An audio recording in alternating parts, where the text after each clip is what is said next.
देखिए, जो sad incident और ट्रेजिक इंसिडेंट हुआ था उसमें 9 तारीख के 6 से 7 के बीच में ये घटना बताई गई थी। जो इन्वेस्टिगेशन में 6:30 के करीब एक घटना हुई थी, जो एक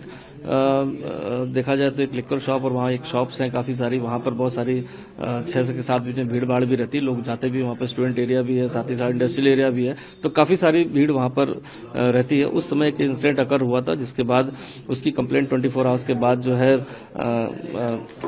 है विक्टिम उनके ब्रदर द्वारा अपने कुछ दोस्तों के साथ आके थाने पर जो है कंप्लेंट दी गई थी। उसमें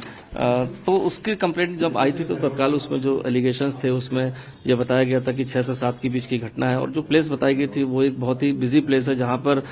काफी सारे स्टूडेंट्स और काफी सारे इंडस्ट्रियल एरिया के लोग और अन्य लोग भी आते हैं, शॉप्स भी हैं, और चलता हुआ रास्ता रोड के किनारे। तो उसको देखते हुए पुलिस द्वारा इसमें घटना में, चूंकि अननोन में भी बताया गया था कि अननोन लोग हैं, तो और इस घटना की सूचना चूंकि 24 आवर्स तक कहीं भी पुलिस के पास किसी तरह से, चाहे वो कंट्रोल रूम के माध्यम से हो या किसी पासरबाई ने या शॉपकीपर ने इन्फॉर्मेशन दी हो, वो आई नहीं थी। तो जो लीगल कानून प्रोविजंस के तहत, चूंकि उसमें जो कंप्लेंट थी उसमें खुद भी लिखा हुआ था कि इसकी एक बार जांच कर ली जाए, जांच कर ली जाए, तो उसमें प्रिलिमिनरी इंक्वायरी के लिए जो बीएनएस की सेक्शन 173(2) के तहत जो हमने उसमें वहां पर जो एसएचओ है इनके द्वारा जो है गेस्टेड ऑफिसर से तत्काल परमिशन लेकर लीगल प्रोसेस को स्टार्ट कर दिया था। इस लीगल प्रोसेस के तहत जो सीनियर इंस्पेक्टर हैं थाने के, उनके द्वारा जो विक्टिम के ब्रदर थे उनको लेकर घटनास्थल, चूंकि घटनास्थल को चिन्हित करना जरूरी था, चूंकि अननोन के बारे में बताया गया था कि अननोन अटैकर्स हैं, 6 लोग हैं, और जाकर वहां जब शॉप्स खुलने के बाद सीसीटीवी फुटेजेस और जो आसपास के जो शॉपकीपर्स वेंडर्स थे उनसे जानकारी करी, तो पूरी चीज जब फुटेज देखने के बाद और जानकारी पता चला कि 9 तारीख की शाम को यहाँ पर एक झगड़ा हुआ था, और जिस तरह से यहाँ पर 6 लोग थे, उन 6 लोग को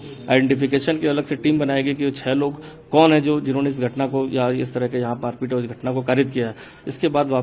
वापस आने का रिपोर्ट के आधार पर जो है केस 12 तारीख को ही दोपहर में जिन सेक्शंस में लिखा गया था ग्रीवियस इंजरी पहुंचाना, जो किसी स्टैबिंग या चाकू मारने के कारण होती है ग्रीवियस इंजरी, 118 बीएनएस तहत के तहत उसमें केस को रजिस्टर्ड कर दिया गया था। इसी के उपरांत जो हमारी टीम लगी थी, उसी लीगल प्रोसेस के दौरान आयु को जो है आइडेंटिफिकेशन में सीसीटीवी देखकर अन्य लोगों से जानकारी के लिए टीम लगाई गई थी, जो 6 लोग को उसको आइडेंटिफाई करे। मीन टाइम इन्वेस्टिगेशन में जो चूंकि ये पता था कि जो विक्टिम है वो हॉस्पिटल में एडमिट है और सीरियस हालत में है, तो उसको देखते हुए वहां डॉक्टर्स, मेडिकल डॉक्टर्स की स्टेटमेंट, जो ट्रीटमेंट कर रहे थे उनके स्टेटमेंट्स को लिखा गया, साथ ही साथ सप्लीमेंट्री रिपोर्ट ली गई, जिससे कि सेक्शंस उसमें इंक्रीज करी गई। तो अटेम्प्ट टू मर्डर की सेक्शन जब पता चला बयानों के आधार पर किसी ग्रीवियस इंजरी और जो लाइफ थ्रेटनिंग हो सकती है, उस सेक्शंस को मेडिकल डॉक्यूमेंट्स के आधार पर उसमें 109 अटेम्प्ट टू मर्डर की सेक्शंस को भी तत्काल उसमें इंक्रीज किया गया, और अभियुक्तगण को इसी मीन टाइम जो अलग टीम बनाई गई थी उन्होंने उनको आइडेंटिफाई किया और उनके प्लेस पर लोकेट करके 5 लोग की गिरफ्तारी की गई। चूंकि जो छठा अक्यूज था वो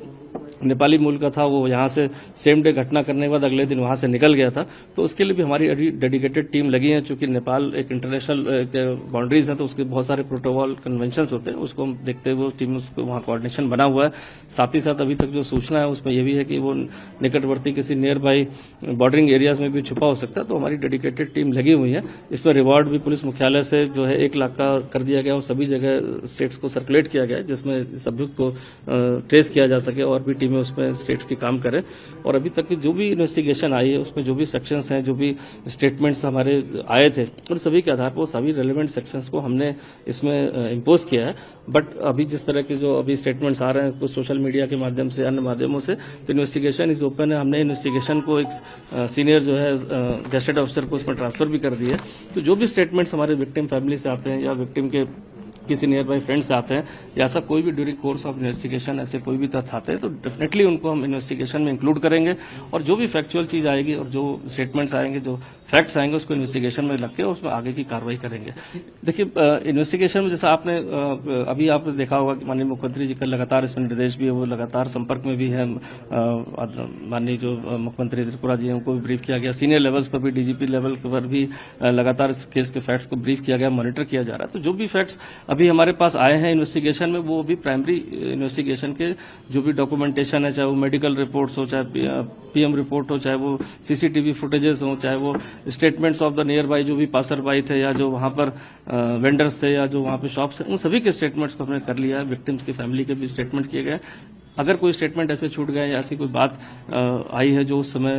एक्सप्रेस नहीं हो पाई है, तो डेफिनेटली हम उन स्टेटमेंट्स को, उन एविडेंसेस को इंक्लूड करेंगे इन्वेस्टिगेशन में, और उस इन्वेस्टिगेशन के जो आउटकम होगा उनको उसके बाद उसका फाइनल चार्जशीट को भेजी जाएगी। बट अभी इन्वेस्टिगेशन स्टार्ट है, इसमें सीनियर अधिकारी को दे दिया गया, तो किसी भी तरह के फैक्ट्स आते हैं तो we are ready to accept and we are ready to take into the legal investigation.